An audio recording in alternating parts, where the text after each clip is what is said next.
Topic में हम लोगों ने पढ़ लिया था लॉन्ग डिस्टेंस ट्रांसपोर्ट, और लॉन्ग डिस्टेंस ट्रांसपोर्ट के लिए मैंने 3 रूल पढ़ाए थे। कितने रूल? 3। एक एंड होना चाहिए पॉजिटिव प्रेशर, एक and negative pressure, column continuous. और ऐसा हमारे प्लांट में है भी है। क्या था? पॉजिटिव प्रेशर पे कौन सा प्रेशर था? Root pressure. Negative pressure transpiration pull, और वाटर कॉलम डिसकंटिन्यूअस की कॉन्टिन्यूअस थे। उस सब को देखने के बाद आज हमारा अगला टॉपिक है how do plant absorb water.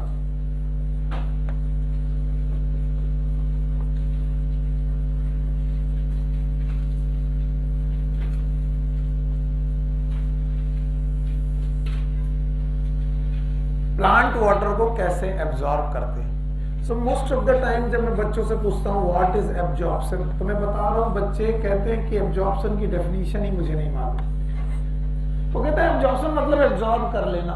मैं कहता हूँ व्हाट इज एब्जॉर्ब कर लेना? एब्जॉर्ब कर लेना मतलब एब्जॉर्प्शन। उनको डेफिनेशन ही नहीं मालूम होती व्हाट इज एब्जॉर्प्शन।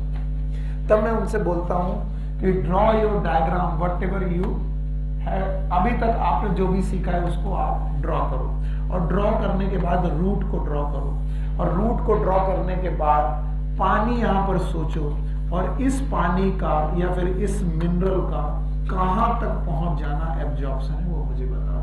तो मैं बोलता हूं absorption is the movement of water. It is from soil, from up to, no not the root, it is a xylem of root. कहां तक? जाइलम ऑफ रूट तक चीजों का पहुंच जाना। ये रहा जाइलम के वेसल, और जाइलम ऑफ रूट तक चीजों का पहुंच जाना it is known as absorption. बता पाओगे what is absorption? It is a movement of water molecule from soil up to xylem of root.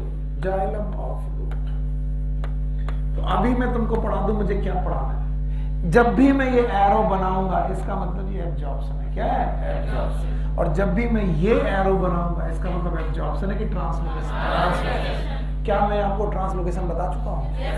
Movement of substances from one part of the plant to another plant by the help of xylem and phloem known as translocation.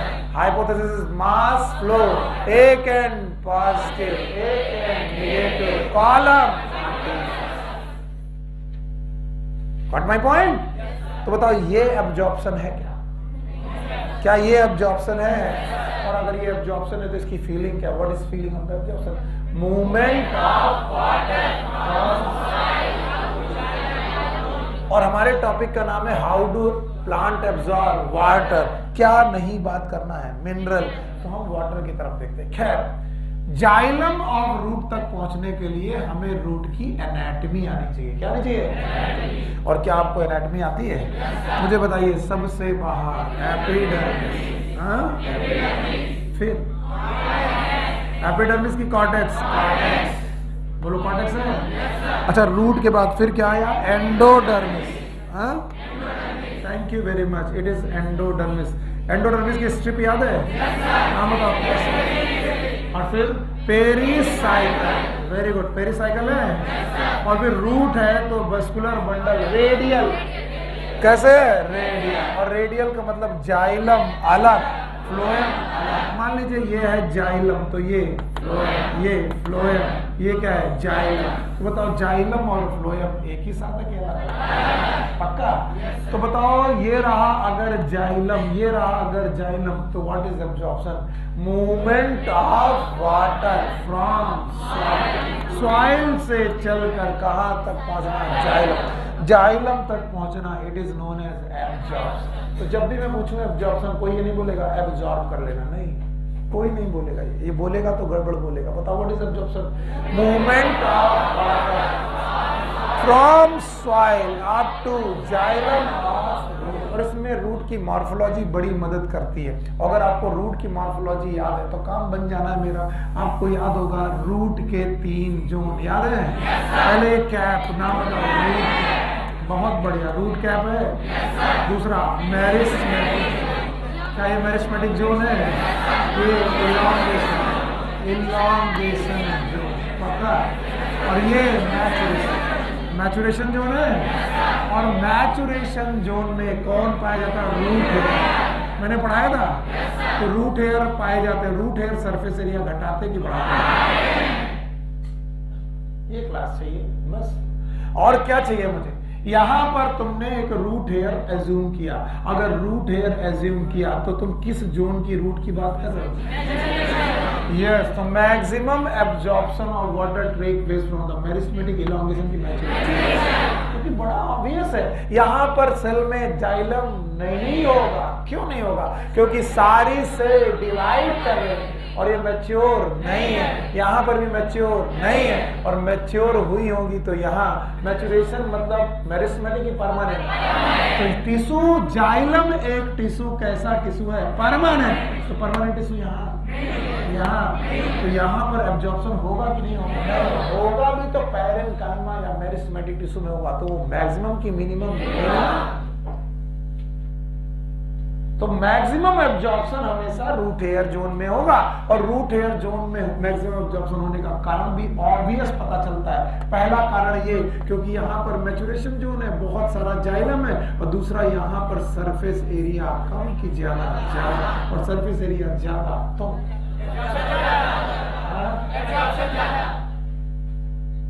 तो जब भी मैं morphology बनाता हूं सामने anatomy जरूर बनाता हूं। और जब मैं एनाटॉमी बनाता हूं तो बच्चों से कहता हूं आप बताओ व्हाट इज एब्जॉर्प्शन? बोलते सर अब मैं बता दूंगा आपको। सर यहां से चलना है। कहां से चलना है? चलिए मैं चल रहा हूं। सर आप सॉइल से चलिए। चलो भाई सॉइल से चल रहे। सॉइल से चलिए। पहले कौन मिला? रूट हेयर, फिर एपिडर्मिस, फिर कॉर्टेक्स, फिर एंडोडर्मिस, फिर पेरिसाइकल, फिर क्या ये एब्जॉर्प्शन है? यस। लेकिन आपने देखा नहीं, यहां पर स्ट्रिप है। बोलो क्या? कैस्पेरिन स्ट्रिप परमेबल की impermeable.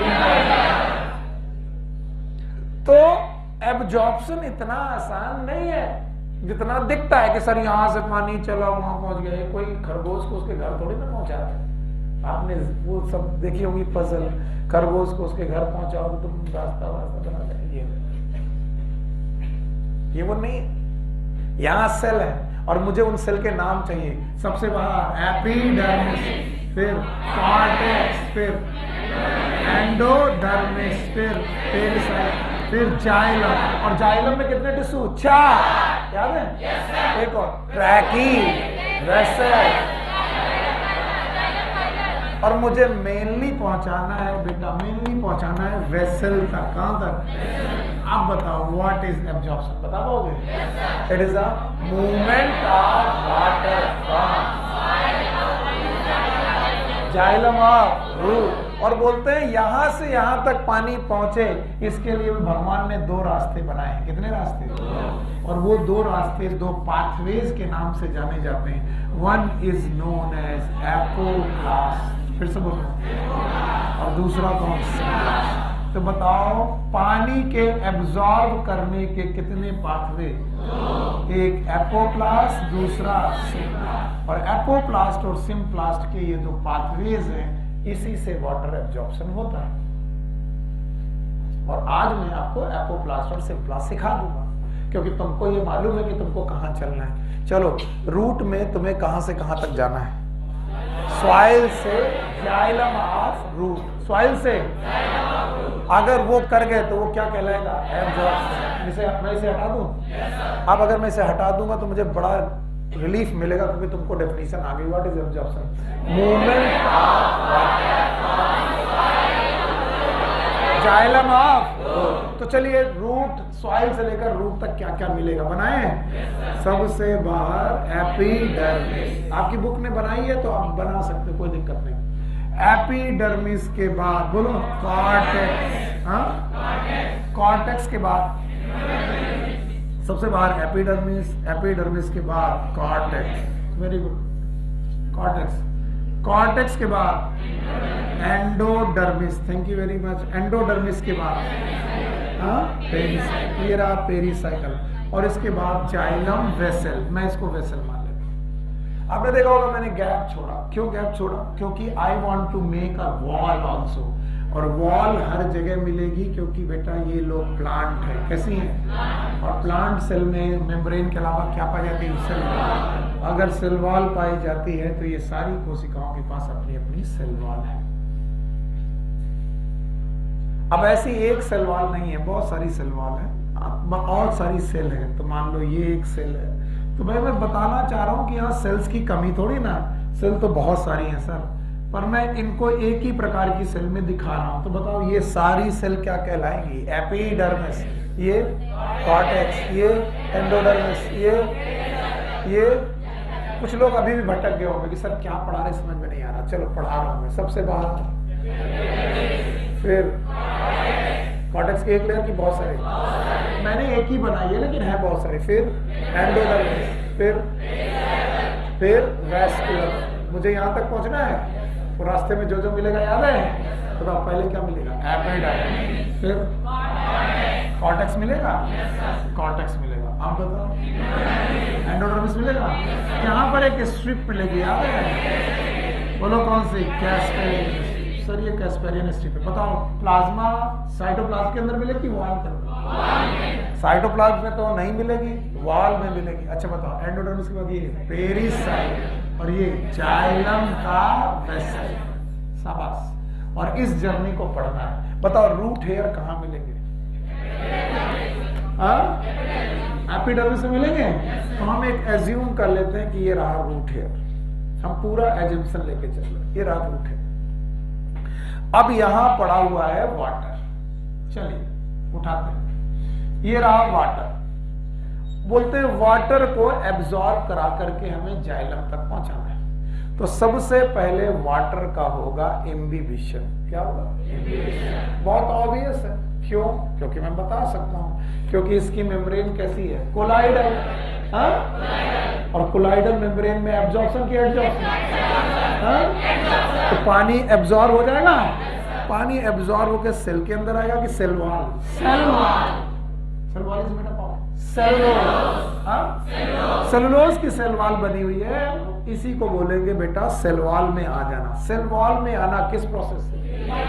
Diffusion is also known as, sorry imbibition is also known as diffusion. तो कुछ किताबें लिखती हैं कि सबसे पहला प्रोसेस एब्जॉर्प्शन ऑफ वाटर किसके द्वारा होता है? कुछ किताबें लिखती हैं इम्बिबिशन। बात एक ही है, तो पहला जो स्टेप होता है वो क्या होता है? इम्बिबिशन। तो एपिडर्मिस की वॉल में पानी पहुंच गया। कहां पहुंच गया? वॉल। और वॉल के बाद अगर cell wall to cell wall चले, किसके थ्रू? Cell wall. एक रास्ता ये है, और एक रास्ता ये है कि पानी cell wall to cell wall चले। देखो ये cell wall to cell wall चला जा रहा। और एक रास्ता ये है कि पानी साइटोप्लाज्म के अंदर घुस जाए। किसके अंदर? और फिर इस साइटोप्लाज्म से प्लाज्मोडेस्माटा के बाद, प्लाज्मोडेस्माटा से इस साइटोप्लाज्म, और इस साइटोप्लाज्म से प्लाज्मोडेस्माटा के इस साइटोप्लाज्म में, और फिर इस साइटोप्लाज्म में होते होते निकल जाए। सब नहीं समझ में आया? फिर से बता। पानी दो तरीके से जाइलम तक पहुंच सकता है, या तो किसके थ्रू जाए? Cell wall. या तो किसके थ्रू जाए? साइटोप्लाज्म। किसके थ्रू? साइटोप्लाज्म। अगर आप प्लाज्मा मेम्ब्रेन क्रॉस कर गए, पानी ने एक्वापोरिन के द्वारा प्लाज्मा मेम्ब्रेन के अंदर डुबकी लगा दी, तो अब कहां पहुंच गए? साइटोप्लाज्म। और साइटोप्लाज्म से फिर प्लाज्मोडेस्माटा से दूसरे साइटोप्लाज्म, साइटोप्लाज्म, साइटोप्लाज्म, साइटोप्लाज्म करते हुए पहुंचे। तो कितने रास्ते हैं? या तो वॉल के थ्रू जाओ, या तो साइड। बोलते हैं जो वॉल के थ्रू जाना है, मेरे पास लिखने के लिए यही जगह है तो मैं यही लिख दे रहा हूं। जो वॉल के थ्रू जाना है, it is known as apoplast. फिर से बोलो, एपोप्लास्ट। तो जब भी कोई पूछे व्हाट इज एपोप्लास्ट, तो जो मैं बोलूं वही बताना। कोई पूछे व्हाट इज एपोप्लास्ट, तो बोलना इट इज अ सिस्टम। क्या बोलोगे? पाथवे मत बोलना। क्या बोलना? पाथवे नहीं बोलना। क्या बोलना? सिस्टम। कोई पूछे व्हाट इज एपोप्लास्ट, बोलना it is a system of cell wall. It is a system of interconnected cell wall. Interconnected cell wall and intercellular space.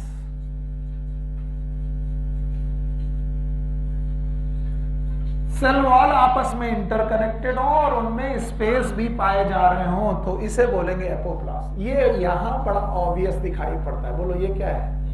Epidermis. और बोलो ये क्या है? कॉर्टेक्स। कॉर्टेक्स। तो अब सेल वॉल से इंटरसेलुलर स्पेस से होकर गुजरो, बोलो किससे? एपोप्लास्ट। क्योंकि पैरेन्काइमा के बीच में क्या है? Intercellular space. तो what is apoplast? is the system of interconnected cell wall and intercellular space. Now, the same time, what is symplast? ध्यान से सुनना। कोई पूछे what is symplast, बोलना it is also a system. इसको भी system ही बताना। बोलना it is a system of interconnected cytoplasm. क्या? Through plasmodesmata. Through plasmodesmata. It is a system of interconnected cytoplasm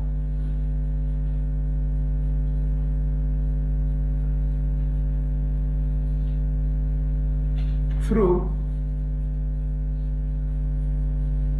plasmodesmata.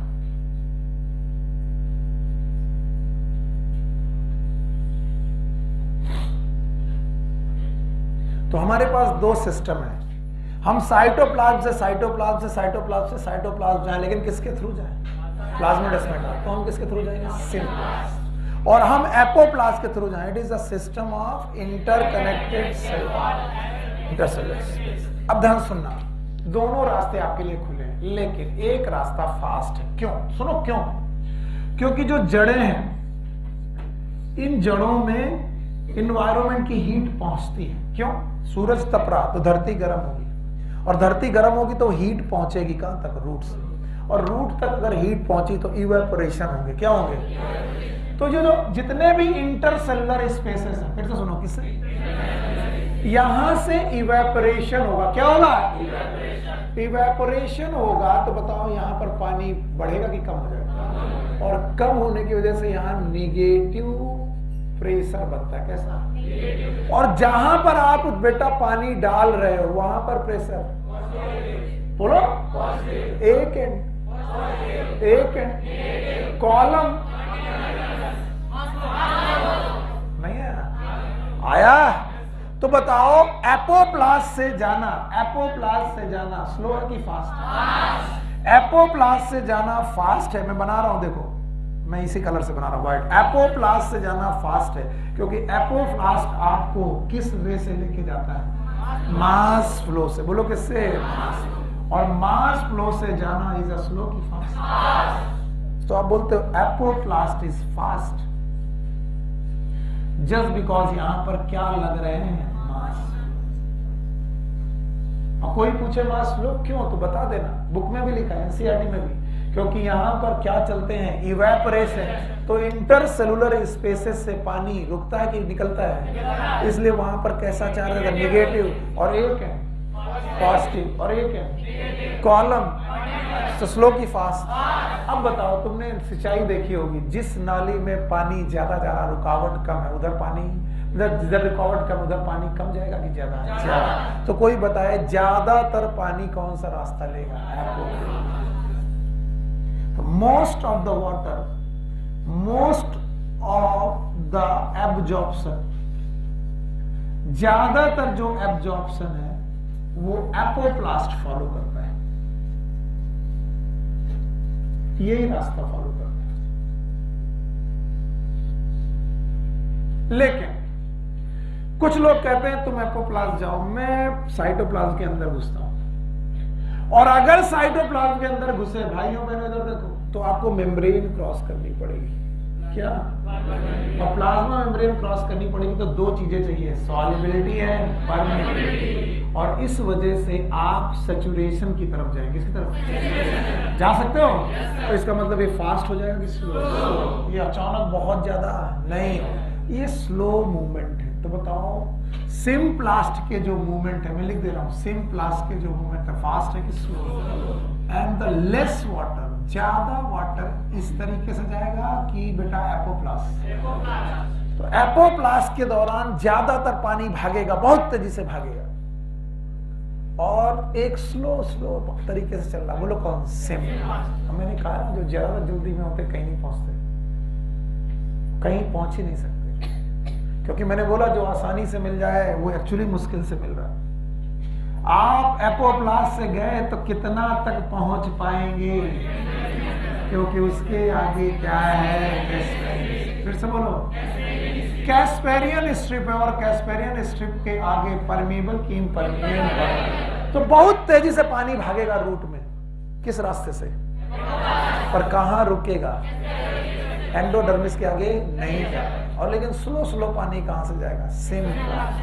अब जब यहां पहुंच गए तब आगे का रास्ता अब आपके लिए मुश्किल है। या तो लौट जाओ, या तो फिर चुपचाप डुबकी मारो, और डुबकी मारे गुरु तो तुम एपोप्लास्ट से क्या हो गए? सिम्प्लास्ट। और फिर अब एपोप्लास्ट नहीं हो पाओगे, अब आपको जाना पड़ेगा किसके थ्रू? नहीं आया तो ज्यादा ट्रांसपोर्ट किसके द्वारा? एपोप्लास्ट। कम किसके द्वारा? फास्ट किसके द्वारा? स्लो किसके द्वारा? लेकिन अंत में सिम्प्लास्ट, अंत में सिम्प्लास्ट ही होना पड़ेगा। ऐसा नहीं है कि तुम चले जा रहे थे तो एकदम चले जा रहे थे। और एक और खास बात है, apoplast is the system of cell wall and intercellular spaces, that's why it is a dead system in term of living and dead condition. क्योंकि यहां पर सारी चीजें लिविंग है कि डेड है? Cell wall dead, intercellular space dead, तो यहां पर एटीपी की जरूरत नहीं। तो there is no ATP requirement, यहां पर एटीपी की रिक्वायरमेंट है ही नहीं। तो भले फास्ट भाग रहे हो लेकिन एनर्जी नहीं हो रही है, लेकिन ये मूवमेंट डेड सिस्टम के, किसके? लेकिन याद रखना, सिम्प्लास्ट चूंकि साइटोप्लाज्म से होकर गुजर रहा है, बताइए कैसा सिस्टम है? लिविंग। तो लिविंग सिस्टम से जाना इट इज, और डेड सिस्टम से जाना। अब मैं पूछूं, मैंने पूरा पढ़ा दिया जो एनसीईआरटी में लिखा है, 2.5 पन्ने में लिखा है सब चीजें, पर मैं पूछूंगा और तुम जवाब दे दोगे तो मैं जानूंगा। बताओ what is absorption of water? It is a movement of water from soil. पक्का? बताइए, जाइलम ऑफ रूट के बीच में क्या क्या रास्ते में मिलेगा, याद है? इधर देखना नहीं, मन में। पहला एंडोडर्मिस, जाइलम। वहां तक पहुंचने के कितने रास्ते? एक कौन? एपोप्लास्ट डेड है कि living? Symplast. Apoplast is a system of interconnected cell wall and intercellular space. हो गया? What is symplast? is the system of interconnected cytoplasm through plasmodesmin. Yes or no? बताओ कौन फास्ट, कौन स्लो? किसमें mass flow के rule, किसमें diffusion membrane के rule? Symplast. कौन स्लो, कौन फास्ट? ज्यादातर, कम, अल्टीमेटली। सारे क्वेश्चन सॉल्व कर दिए, 10 क्वेश्चन पूछे, 10 सॉल्व कर दिया। अल्टीमेटली अंत में तुम्हें सिम्प्लास्ट का ही सहारा लेना पड़ेगा वहां पहुंचने। अच्छा, सिम्प्लास्ट की खास बात है, सिम्प्लास्ट की खास बात यह है कि तुम अगर सिम्प्लास्ट में घुसे तो साइटोप्लाज्म में घुसे, और साइटोप्लाज्म में घुसे तो उसके बीचों बीच पड़ा है वैक्यूल। बोलो क्या? और इस वैक्यूल के चारों तरफ साइटोप्लाज्म घूम रहा है। तो अगर सिम्प्लास्ट में गए तो तुम और स्लो हो जाओगे। क्यों? तो पहले तो तुम्हें साइटोप्लाज्म के साथ घूमना पड़ेगा। यस और नो? और इसे बोलते हैं साइटोप्लाज्मिक स्ट्रीमिंग। फिर से बोलो। तो बुक ने इवन साइटोप्लाज्मिक स्ट्रीमिंग भी बताई है कि व्हाट इज साइटोप्लाज्मिक स्ट्रीमिंग। एक लाइन में बताइए, what is cytoplasmic streaming? It is the movement of cytoplasm around vacuole. Vacuole के चारों तरफ साइटोप्लाज्म को घूम जाना, साइटोप्लाज्म का मूव करना, it is known as cytoplasmic streaming. और बोलते हैं साइटोप्लाज्मिक स्ट्रीमिंग एक्चुअली एग्जिस्ट करती है। चाहे कोई कुछ भी कहे, कि साइटोप्लाज्मिक स्ट्रीमिंग एक मिथ्या है, कहीं एग्जिस्ट नहीं करती, झूठ बोल रहे हैं। बोलते हैं cytoplasmic streaming actually it is existed. अगर देखना है तो एक पौधे को देखो, हाइड्रिला, बोलो क्या, हाइड्रिला के प्लांट को देखो, इसमें साइटोप्लाज्मिक स्ट्रीमिंग बहुत ऑब्वियस दिखती है। तुम माइक्रोस्कोप में देखो कि साइटोप्लाज्म घूमता हुआ मिलेगा, और किसके अराउंड मिलेगा, वैक्यूल। तो वैक्यूल के चारों तरफ साइटोप्लाज्म का घूमना, it is known as cytoplasm. तो बताओ किस पाथवे में ऐड करेगा साइटोप्लाज्मिक स्ट्रीमिंग? यकीन मानिए 1.5 पेज को आपने इस डायग्राम से अपनी जेब में रख लिया, उस 1.5 पेज में जो कुछ भी लिखा होगा तुमको परेशान कभी नहीं कर पाएगा, और जो कुछ भी लिखा है वो मैं आपसे पूछ लेता हूं क्या क्या लिखा है, बता पाओगे? फाइनल है? हटा दें? पक्का? अब फाइनल है। अब अगर तुम एब्जॉर्प्शन सिखा गए तो फाइनल हो गया।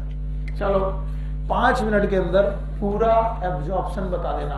चैप्टर का नाम था, टॉपिक का नाम था हाउ डू प्लांट एब्जॉर्ब। पहला question, what is absorption? It is a movement of water from side.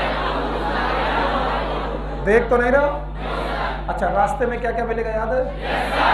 Epidermis मिल गया। चलो पानी चल रहा है, पानी चलते वक्त सबसे पहला प्रोसेस इम्बिबिशन या फिर डिफ्यूजन। पानी सेल वॉल में आ गया। सेल वॉल में आने के बाद कितने रास्ते? साइटोप्लाज्म में जा सकता है, सेल वॉल से जा सकता है। कितने पाथवे? एक कौन? एपोप्लास्ट। दूसरा एपोप्लास्ट से याद है? System of cell wall and intercellular, ये एपोप्लास्ट है। सिम्प्लास्ट याद है? System of interconnected cytoplasm. पक्का? किसमें मास फ्लो? एपोप्लास्ट। किसमें मेम्ब्रेन का इन्वॉल्वमेंट? कौन फास्ट, कौन स्लो? किसमें साइटोप्लाज्मिक स्ट्रीमिंग? पक्का? ज्यादातर पानी, कम। अगर एपोप्लास्ट से गए तो मैक्सिमम कितनी दूर?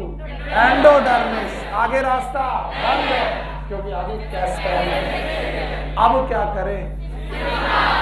तो अल्टीमेटली अब देखो, पढ़ाने वाले पढ़ाते हैं कि एब्जॉर्प्शन इज अल्टीमेटली सिम्प्लास्ट। एकदम सही बोलते हैं। एब्जॉर्प्शन ऑफ वाटर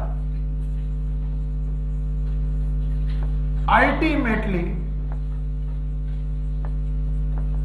सिम्प्लास्ट से होता है। शुरू वो दोनों से होता है, लेकिन खत्म किससे होता है? सिम्प्लास्ट। क्योंकि कैस्पेरियन स्ट्रिप आगे एपोप्लास्ट को कंटिन्यू नहीं करे, लेकिन पूछने वाले टीचर बदतमीजी कर देते। कैसे? हम लोग करते हैं बदतमीजी कि जब आप जाइलम तक पहुंचे तो सिम्प्लास्ट थे, क्योंकि इसके पहले थी पेरीसाइकिल। क्या थी? पेरीसाइकिल। लेकिन जाइलम ऑफ रूट से आप जाइलम ऑफ स्टेम में जाइए, और जाइलम ऑफ स्टेम से आप जाइलम ऑफ ब्रांच में जाइए, और जाइलम ऑफ ब्रांच से आप जाइलम ऑफ लीफ में जाइए, और लीफ तक पहुंचते पहुंचते आप चले जा रहे हैं। तो बताओ ये एब्जॉर्प्शन है कि ट्रांसलोकेशन? अब आप ट्रांसलोकेशन कर रहे हैं जाइलम से। किसे कर रहे हैं? जाइलम। और जाइलम के भी वेसल से। किसे? या फिर ट्रैकीड से। किसे?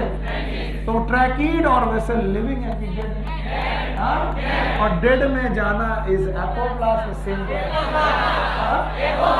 तो बोलते हैं एब्जॉर्प्शन इज अल्टीमेटली सिम्प्लास्टिक, लेकिन ट्रांसलोकेशन इज। और ये कभी भूलना नहीं, क्योंकि ट्रांसलोकेशन स्लो चाहिए कि फास्ट? और फास्ट कौन होगा?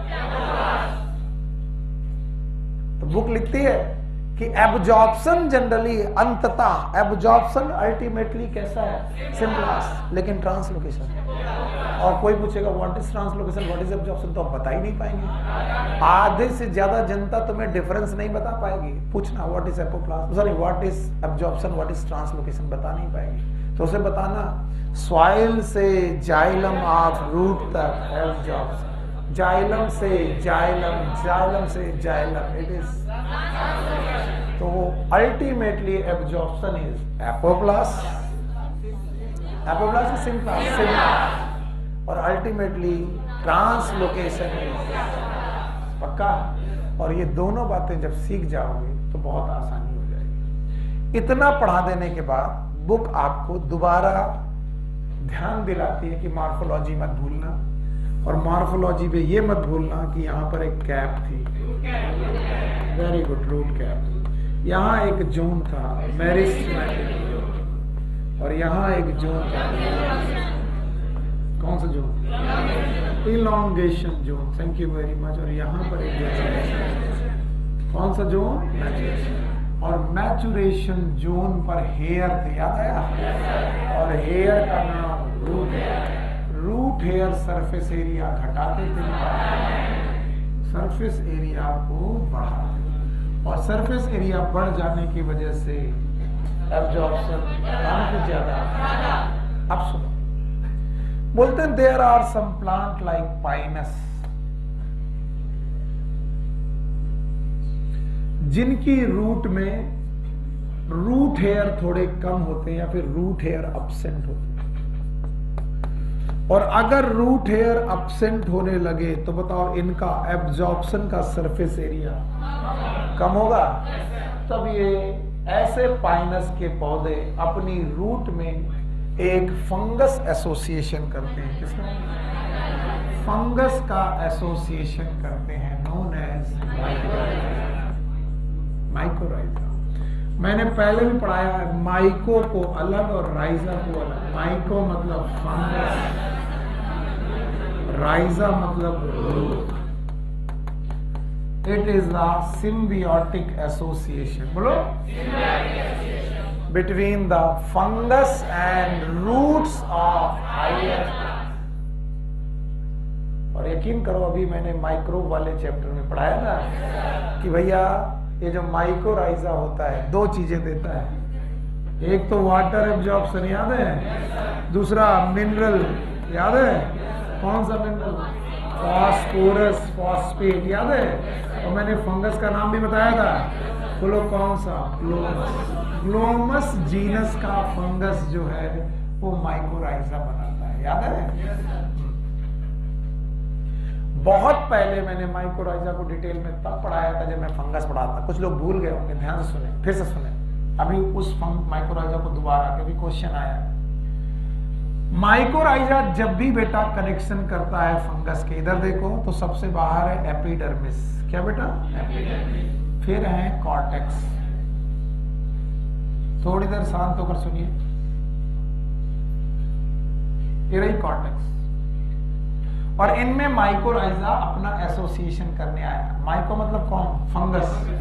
तो फंगस दो तरीके से एसोसिएशन करेगा। पहले वो एपिडर्मिस की वॉल में चिपकेगा और अपने हाइफा अंदर भेजेगा ताकि अटैचमेंट हो सके। लेकिन ये हाइफा जब अंदर जाएंगे तो सेल के अंदर नहीं जाएंगे, इंटरसेलुलर स्पेस तक जाएंगे। किस पे?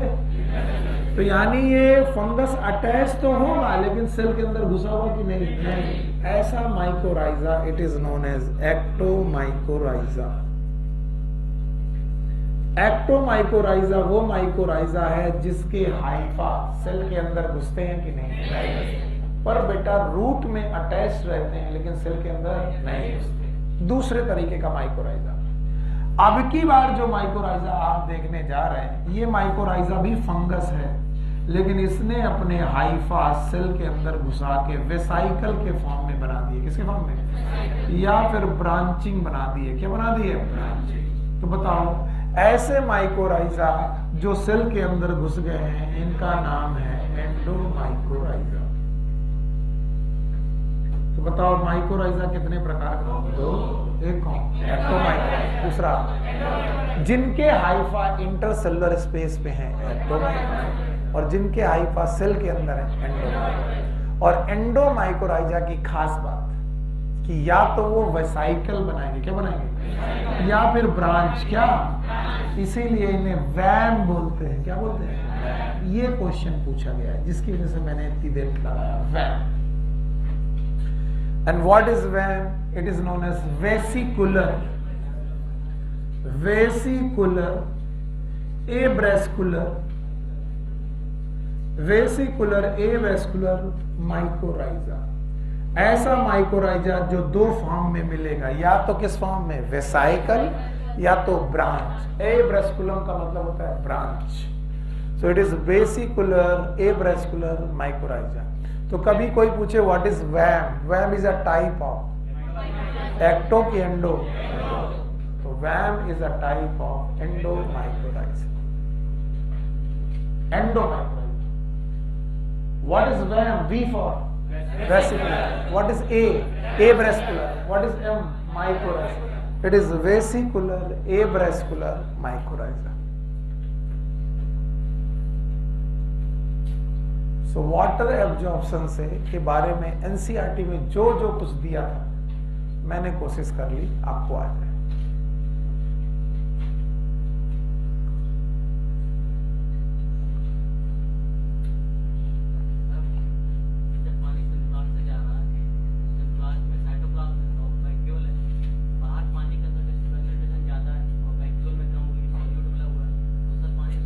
क्योंकि मैंने तुम्हें ये नहीं बताया कि वाटर एब्जॉर्प्शन एक्चुअली एनसीईआरटी में है नहीं, तो मैं कोशिश नहीं कर रहा। Actually water absorption are of two type, one is known as active, बोलो कैसे, दूसरा एक में हम एनर्जी खर्च करके पानी को अंदर भेजते हैं, that is known as active. लेकिन ये भी इनडायरेक्टली एक्टिव है, डायरेक्टली कि इनडायरेक्ट, इनडायरेक्ट। इनके क्वेश्चन को सॉल्व कर रहा हूं, सब लोग ध्यान दीजिएगा, सब लोग ध्यान दीजिएगा, नहीं तो गड़बड़ हो जाएगा। बहुत बढ़िया क्वेश्चन इन्होंने पूछा, एक्चुअली बहुत बढ़िया क्वेश्चन पूछा। मैं चाह ही रहा था कि कोई पूछ ले, क्योंकि बुक में है नहीं, तो मैं ज्यादातर अवॉइड करता हूं कि ज्यादा ना पढ़ाऊं, पर खैर पूछ लिया गया। तो ये रहा, मान लो ये रहा जाइलम। माना सर आप सही कह रहे हो, माना सर पानी चला जा रहा है और जैसा आप कह रहे हो वैसे ही चला जा रहा है, ऐसे ही चला जा रहा है। इनका क्वेश्चन होना चाहिए sir what are the driving force, किस फोर्स की वजह से अंदर चला जा रहा है, क्यों चला जा रहा है। माना कि एपोप्लास्ट से जा रहा है, माना कि सिम्प्लास्ट से जा रहा है, पर जा क्यों रहा है। चलो इधर एपोप्लास्ट में समझ में आता है कि एक तरफ पॉजिटिव और एक तरफ निगेटिव कॉलम कॉन्टिन्यूअस, लेकिन वो तो कहां तक जा रहा है, कैस्पेरियन हिस्ट्री। उसके बाद सिम्प्लास्ट, तो सिम्प्लास्ट का पानी अंदर क्यों जा रहा है, यही क्वेश्चन है। रुक जाए, तो मैं कहता हूं प्लांट ने एक जुगाड़ किया। ये जुगाड़ जब मैं मिनरल न्यूट्रिशन पढ़ाऊंगा तो दोबारा पढ़ाऊंगा, खैर तुमने यही पूछ लिया तो अच्छे से पूछ लो। पौधे करते क्या है कि मिनरल का न्यूट्रिशन करते वक्त इन मिनरल को जमा करते हैं जाइलम में। जाइलम में मिनरल को बहुत जमा करते हैं, जाइलम में मिनरल को जमा करने के लिए ये एटीपी खर्च करते हैं। क्या करते हैं, और एटीपी खर्च कर करके खूब सारी एनर्जी खर्च कर करके क्या जमा किया, मिनरल। और मिनरल जमा करने की वजह से यहां का एनवायरमेंट हाइपो की हाइपर, और अगर ये हाइपर हो गया गुरु तो बताओ, आप बताओ जो ऑस्मोसिस होगी हाइपो टू हाइपर, यस और नो, तो पानी अपने आप किधर भागेगा, जहां पर क्या है, मिनरल। तो क्या हमने पानी एब्जॉर्ब करने के लिए एनर्जी खर्च की, नो, हमने क्या, मिनरल। लेकिन मिनरल एब्जॉर्ब इतने ज्यादा किए कि हमने खर्च कर करके एटीपी खर्च कर करके मिनरल वहां जमा किए, और उसकी वजह से वहां क्या हो गया, कंसंट्रेशन, और कंसंट्रेशन हो गया तो वहां का सोल्यूशन डाइल्यूट की कंसंट्रेशन। और कल ऑस्मोसिस पढ़ाई थी osmosis of water takes place from, और ऑस्मोसिस के लिए चाहिए SPM. What is SPM, semi permeable. और आपका क्वेश्चन सॉल्व हो गया कि सिम्प्लास्ट से पानी किस वजह से जा रहा है, ऑस्मोसिस। और ऑस्मोसिस हमेशा कहां से कहां, higher concentration of water to lower concentration, दूसरे टर्म में lower concentration of solution to higher concentration. अब जड़ में बाहर सॉइल की तरफ पानी ज्यादा, और टिश्यूज में तुमने क्या भर रखे हैं, मिनरल। जाइलम में नहीं, जाइलम के आसपास के टिश्यू में क्या भर रखे हैं, मिनरल। अब बताओ मिनरल कैसे जाएगा,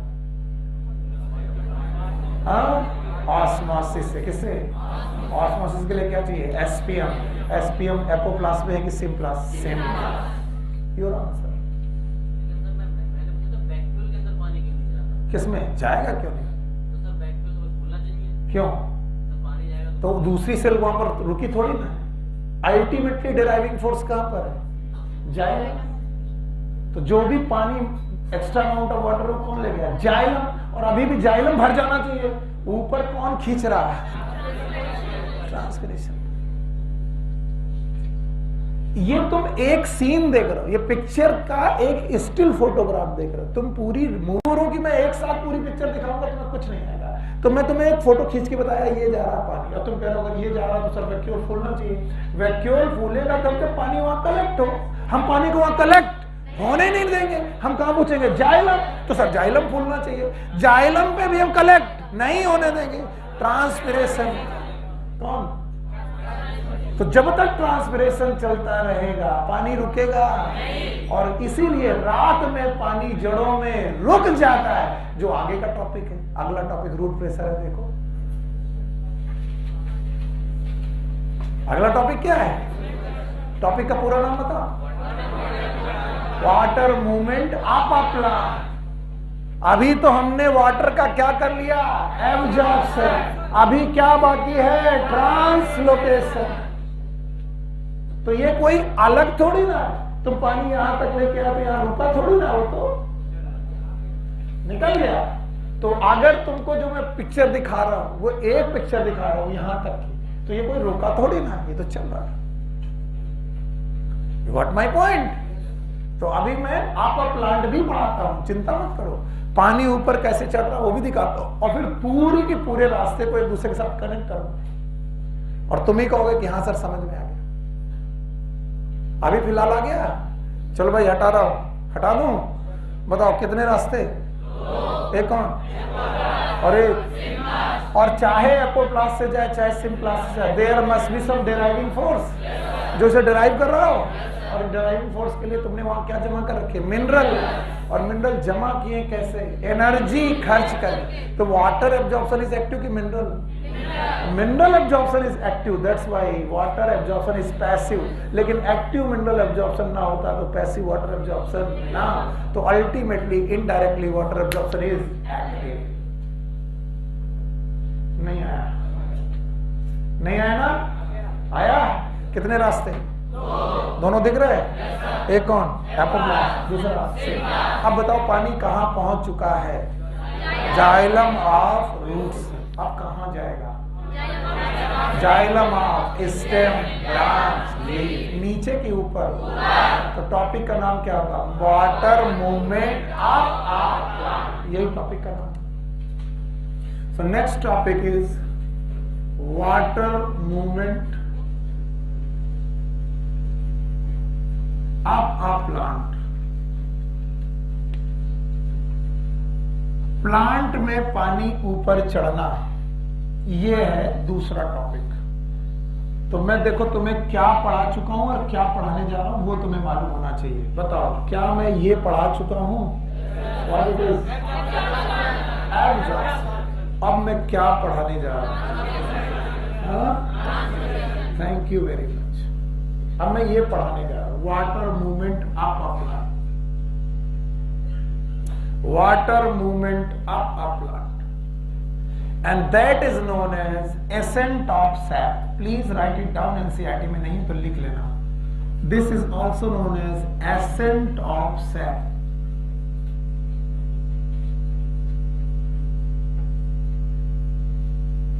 ascent का मतलब होता है upward conduction and sap का मतलब water.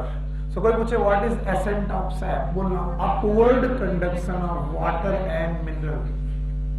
हालांकि मैं यहाँ केवल वाटर पढ़ाने आया हूं, लेकिन केवल वाटर जाता है कि मिनरल भी जाता है? Mineral. It is upward conduction of water and mineral.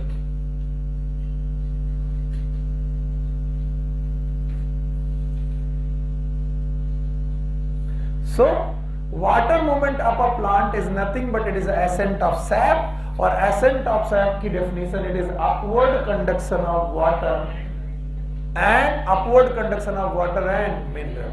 सुनना बहुत बढ़िया टॉपिक है अपवर्ड कंडक्शन, सबको मालूम है। It will follow the mass flow hypothesis. कौन सी हाइपोथेसिस? Mass flow hypothesis. क्योंकि ये तो सर पहले ही पढ़ा चुके हैं, मास फ्लो हाइपोथेसिस। और सर ने पढ़ाया है कि मास फ्लो हाइपोथेसिस के लिए एक एंड बीच में कॉलम कॉन्टिन्यूअस। तो भैया एक एंड पॉजिटिव, एक एंड नेगेटिव कॉलम, पक्का? इसका नाम रूट प्रेशर, इसका नाम ट्रांसपिरेशन पुल।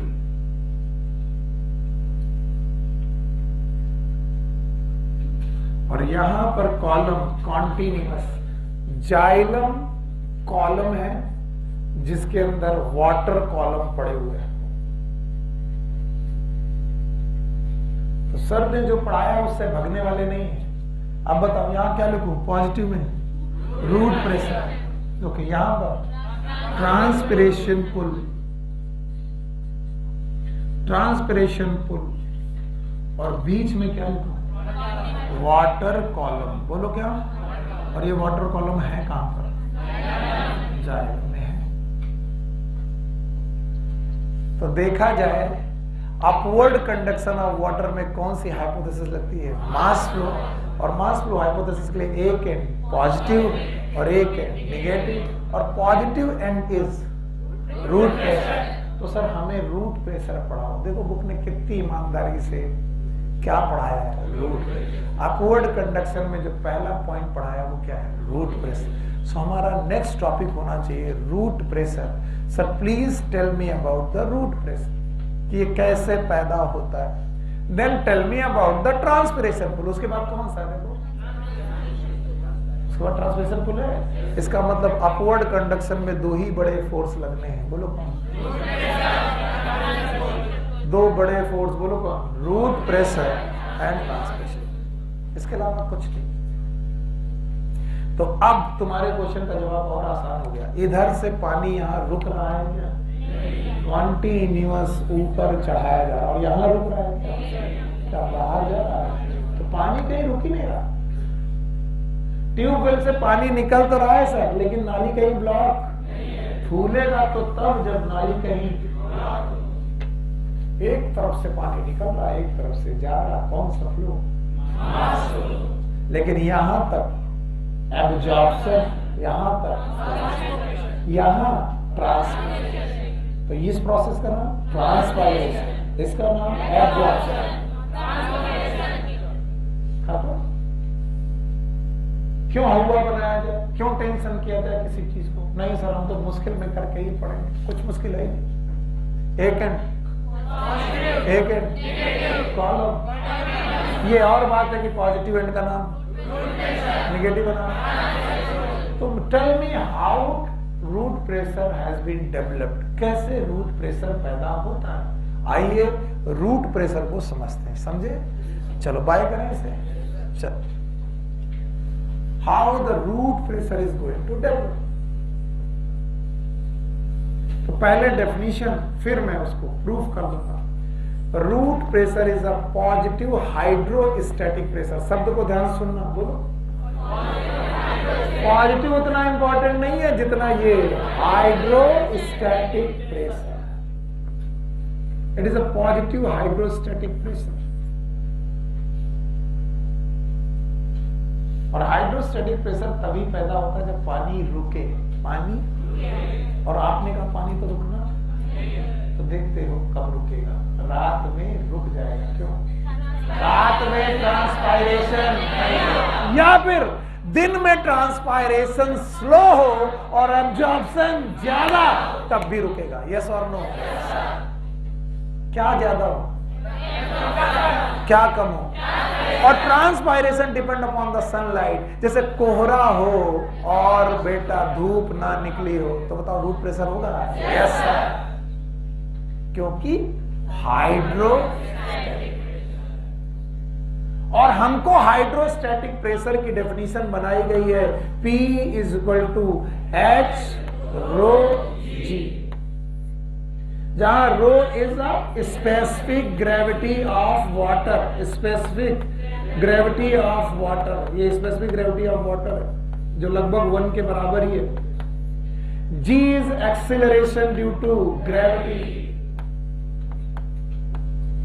और भाइयों इतना तो मैं जानता ही हूं कि अगर बहुत गहराई ऊपर नीचे ना की जाए तो G ऑलमोस्ट रो ऑलमोस्ट, तो केवल बदलेगा क्या, हाइट बढ़ी तो प्रेशर, हाइट कम हुई तो प्रेशर। और हाइट कब बढ़ेगी, जब एब्जॉर्प्शन किया जाने वाला वाटर रुके कि भागता है, भागता है, रुके। अगर रुकेगा तो क्या बनाएगा, वाटर कॉलम, क्या बनाएगा, और वो भी भागता हुआ कि static, static. So I need a running water और स्टैटिक वाटर, और स्टैटिक वाटर की ही हाइट लोगे तो जितना बाल्टी में पानी भरता जाता है क्या बढ़ता जाता है, एच। मेरे सर बोलते थे कि देखो बाल्टी वही है लेकिन ये भारी होती जा रही है। मैंने कहा सर कैसे होती जा रही, बोले बेटा इसमें तुम पानी भरते जा रहे हो। तो मैंने कहा पानी भरने से क्यों भारी होती जा रही है, क्योंकि वो बोलते थे नीचे एक प्रेशर लग रहा, P equal to H rho जी, रो वही जी वही, एच रो सॉरी एच रो जी, तो रो वही जी वही, क्योंकि पानी वही और ग्रेविटी वही, बढ़ क्या रही है, हाइट। जितनी हाइट बढ़ती जाएगी प्रेशर बढ़ता है। बाल्टी उठाना आसान की मुश्किल नहीं आया, तो यही है। अब बोले सर ये बाल्टी कौन सी है, तुमने कहा बाल्टी तो मैं दिखा देगा। पौधे में ऐसी कौन सी बाल्टी है, मैं दिखाता हूं। पौधों में है वेसल्स, नाम सुने हो, और वेसल कहां नहीं होते, जिम्नोस्पर्म। तो पहला रूल, अगर वेसल नहीं तो रूट प्रेशर नहीं। तो बताओ जिम्नोस्पर्म रूट प्रेशर पैदा करते हैं, ऑब्वियस ऑब्वियस। ये भी क्वेश्चन पूछा गया, ये भी क्वेश्चन एक साल पूछा गया कि जिम्नोस्पर्म में रूट प्रेशर क्यों नहीं होता, क्योंकि हमें वेसल नहीं है, क्योंकि हमें बाल्टी चाहिए जिसमें हम पानी भर सकें। बाल्टी का नाम क्या है, वेसल। आइए अब मैं एज्यूम कर रहा हूं वो वेसल, बस मुझे एज्यूम करना पड़ेगा इसलिए मैं ऐसा बना रहा हूं। एग्जैक्ट ऐसा नहीं होता लेकिन मैं एज्यूम कर रहा हूं। मान लीजिए ये वेसल है, ऐसी वेसल बहुत है, कॉन्टिन्यूअस वेसल, रूट की वेसल दी, सबकी वेसल। इन वेसल्स में पानी भरने लगा और ये पानी मूव नहीं कर रहा है, तो जितना ज्यादा एब्जॉर्प्शन होगा क्या होगा, उतना पानी यहां भरेगा। अगर भरेगा तो क्या बढ़ेगी, एच, क्या रो और जी क्या बढ़ेगा, बताओ क्या होगा, एच रो जी। तो इधर मैं इधर से दिखा रहा हूं लेकिन पानी इधर से नहीं आता, इधर से आता नीचे से। तो इधर से जो पानी आ रहा है वो घट रहा नहीं बढ़ रहा, बढ़ रहा है। तो वो एक धक्का मार रहा है, किसको, अपने ऊपर वाले पानी को, जो किसके बराबर होगा, एच रो जी। और रूट एकदम ऐसे नहीं होती है, समझ रहे हो। जो तुम मुझे कुछ क्वेश्चन पूछ लो जिनका मैं जवाब नहीं दे पाऊंगा कि सर आपने तो ऐसे ही बनाई तो आपको रूट ऐसी बनानी चाहिए। मैं कई बार क्वेश्चन डील कर चुका हूं इसलिए मैं डर जाता हूं। क्योंकि जितनी ज्यादा पानी की हाइट बढ़ेगी एचरोजी बढ़ेगा, और बढ़ेगा तो बढ़ना चाहिए टुवर्ड्स ग्रेविटी फोर्स लगना चाहिए, लेकिन वो पानी आ किधर से रहा, ग्रेविटी से, ग्रेविटी से, इसलिए वो धक्का मारेगा, क्या मारेगा, धक्का। और वो क्या होगा, एच रो जी। ये कब होगा, जब ये भगता रहे कि रुक जाए। तो जनरली ये रात में पैदा होता है। कब पैदा होता है, रात में, क्योंकि रात में क्या नहीं है और ट्रांसपिरेशन नहीं है, तो पानी का बुलावा ऊपर, पानी ऊपर बुलाया तो एब्जॉर्प्शन तो रुकने वाले नहीं है। क्यों नहीं है, क्योंकि तुम खर्च कर रहे हो एटीपी, तुम दनादन एटीपी खर्च करके पानी भरे जा रहे हो, भरे जा रहे हो, भरे जा रहे हो। रात भर पानी भरा भरा, लेकिन रात भर पानी निकाला तो बताओ पानी यहाँ कलेक्ट होगा, वाटर कॉलम बनेंगे, and that will create H rho G. And that pressure develop in root only. कहां डेवलप हुआ, और रूट डेवलपमेंट हुआ होने की वजह से इस प्रेशर का नाम है रूट प्रेशर। तो कोई मुझे पूछे रूट प्रेशर क्यों पैदा हुआ, तो मैं कहूंगा एब्जॉर्प्शन ना होता, रूट प्रेशर ना, या फिर एब्जॉर्प्शन होता और ट्रांसपिरेशन पुल उससे ज्यादा, क्या होता, ज्यादा होता, तो भी रूट प्रेशर होता कि नहीं होता। तो क्या कम हो गया, क्या बढ़ गया, या फिर रात आ गई, क्या गई रात, बेटा ट्रांसपिरेशन कम, एब्जॉर्प्शन ज्यादा, पानी ऊपर, तो कॉलम बना, क्या पैदा हुआ H रो G। अब देखो पढ़ो root pressure, what is root pressure? Root pressure is positive hydrostatic pressure developed due to absorption और active absorption of water. Absorption की एक्टिव, दोनों में अंतर है। एब्जॉर्प्शन अलग बात है, वो तो पैसिव भी हो सकता है, लेकिन यहां पर active. Positive hydrostatic pressure developed due to active absorption of water.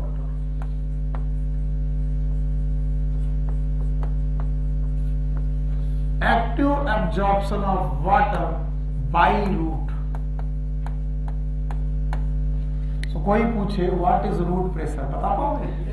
It is a positive hydrostatic pressure developed due to active absorption of water by root. और एक्टिव एब्जॉर्प्शन का मतलब एनर्जी खर्च करके, यस सर। तो जितना ज्यादा energy खर्च करके तुम वाटर यहाँ एब्जॉर्ब करोगे, वाटर का कॉलम घटेगा कि बढ़ेगा?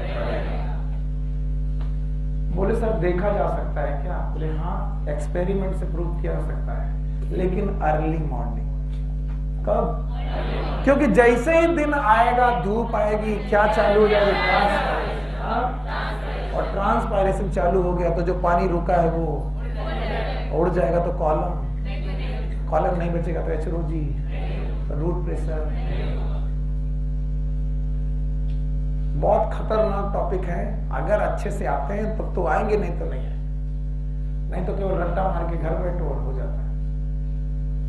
अब मैं रूट प्रेशर का एक्सपेरिमेंट करने जा रहा हूं जो एनसीईआरटी में दिया है। यस दिया है, लेकिन डायग्राम नहीं बनाया, दिया है। बोलते हैं किसी भी हर्बेसियस पौधे को, हर्बेसियस मतलब हरे पौधे को, अपने बोला मुझे तो नीम में सर रूट प्रेशर देखना, नहीं मिलेगा। नीम में रूट प्रेशर नहीं मिलेगा, क्योंकि नीम के पास पत्तियां बहुत ज्यादा हैं, वो शाम को रात को भी थोड़ा बहुत ट्रांसपिरेशन करती रहती है, और उसका स्टेम बेटा बहुत वुडी है, और उसको काट दोगे तो बेटा एक दो एक्सुडेशन मिल जाए तो मिल जाए, नहीं तो नहीं मिलेगा। तो आप अगर रूट प्रेशर देखना चाहते हो तो हरे पौधे को लो। कैसे? हर्बेसियस। एक हर्बेसियस पौधा लिया, ये रहा, जिसकी ये रही रूट और ये रही लीव्स, और इसे रात भर पानी पिलाओ, खूब सारा पानी इसमें डालो रात भर, और अर्ली मॉर्निंग, कब? अर्ली मॉर्निंग आओ और इसको ब्लेड से काट दो। बोले सर नीम भी ब्लेड से काटी जा सकती, इसीलिए क्या है हार्बेसियस। कैसा? हार्बेसियस। और जैसे ही तुमने इसे काटा तो काटना रूट के पास, रूट के, बोले रूट के पास ही क्यों काटेंगे सर, हम तो दूर काटेंगे, तो नहीं मिलेगा, क्योंकि ये पुश हैवी है कि।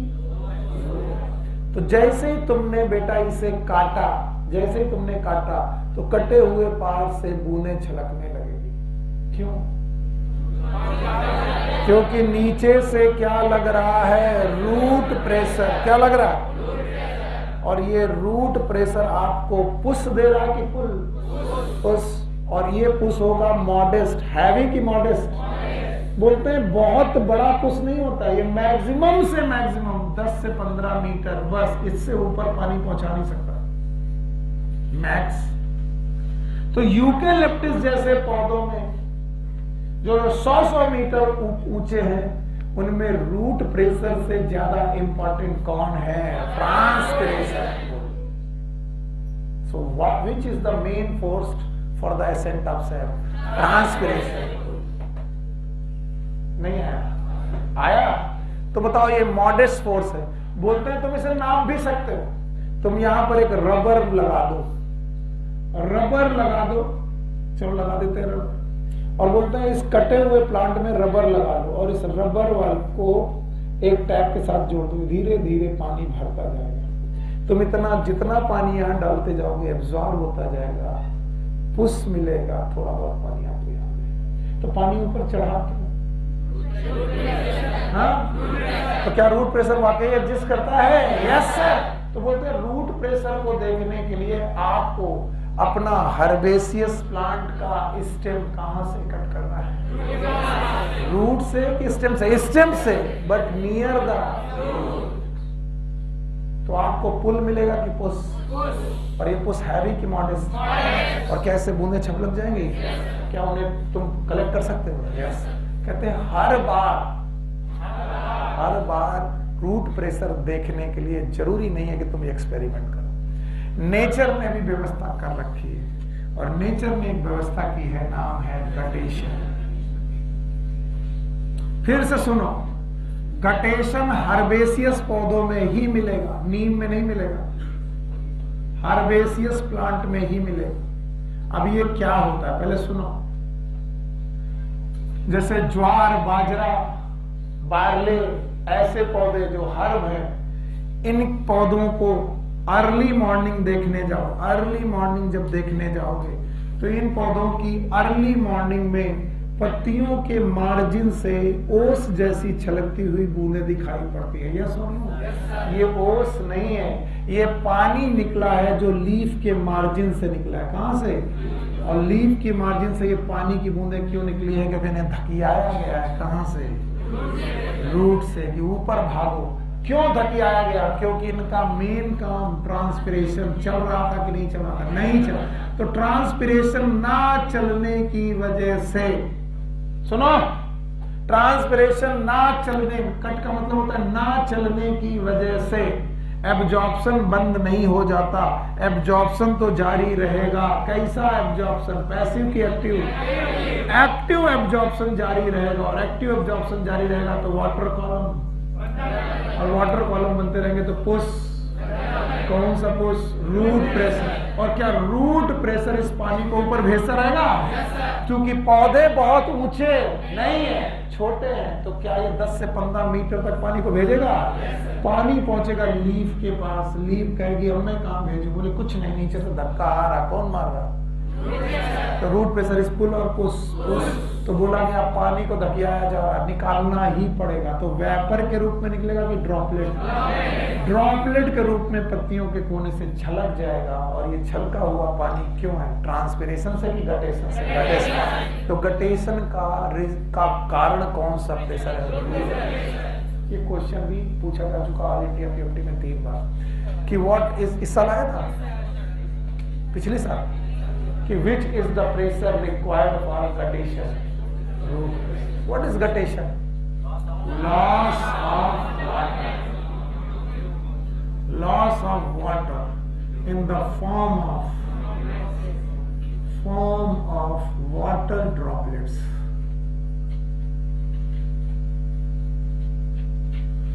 from leaf through, ध्यान से सुनना, through सुनना, थ्रू हाइडाथोड्स।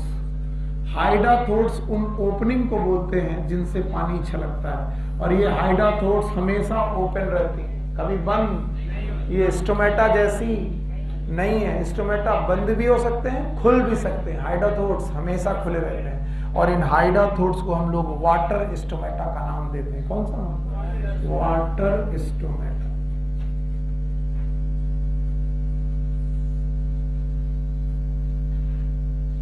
तो कभी कोई पूछे व्हाट इज गटेशन, बता पाओगे? It is the loss of water in the form of water droplet from the margins of leaf. From leaf लिखा मैंने, from the margins of leaf, margin लिख लेना है पर, from the margin of leaf through hydathodes. और hydathodes उन opening को बोलते हैं जिनसे बूंदें छलकते हैं। और हाइडाथोड्स इज कंट्रोल्ड ओपन की ऑलवेज ओपन? ये स्टोमेटा है कि वाटर स्टोमेटा? तो क्या ये स्टोमेटा जैसी है? ना, स्टोमेटा को तो खोला भी जा सकता है, बंद भी किया जा सकता है, ये केवल खुली रहती है। And these are known as. अच्छा, आज जुम्मा है क्या? ठीक है, सुनो, आज शाम की क्लास, क्योंकि बाकी लोगों ने मुझसे रिक्वेस्ट किया, वैसे तो मैं नहीं रोकता क्योंकि शायद आपकी केमिस्ट्री क्लास नहीं है तो ठीक है, आज शाम जाकर के एंजॉय करो, पर कैसा? पढ़ के। ठीक है, कल पेपर है। कल है? तो आज कल के पेपर की तैयारी करो। तो आज शाम की क्लास नहीं रख रहा हूँ, मंडे को मिलते हैं। कब? Take care, good luck, bye bye. और जुम्मा मुबारक। चलो, और happy new year. New year का पहला जुम्मा मुबारक।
अरे मामी की लड़की थी। अच्छी लग रही थी, बहुत अच्छी लग रही है। देखो दिखा रहे हैं कितनी अच्छी लग रही है। इतनी अच्छी लगती है ना। बहुत दिन बाद हुई है शादी के। क्या शादी के बहुत दिन बाद हुई है पहला। कितने दिन? अरे 3-3.5 साल बाद हुई है। इतनी अच्छी लगती है ना, इतनी क्यूट लग रही थी, बहुत अच्छी लगती है यार।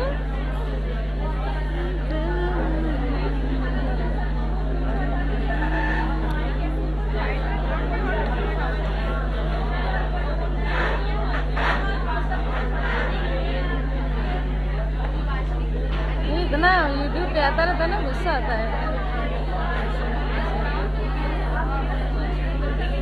क्या है देखो, फिजिक्स मेडिकल है।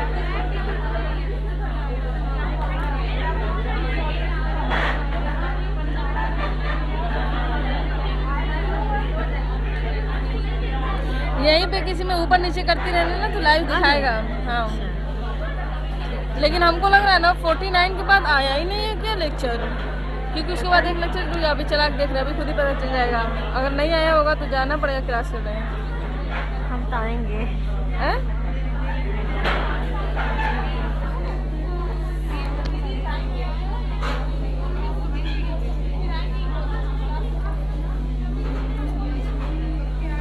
बॉस स्टूडेंट सर हम ही लोगों को पढ़ाया ना।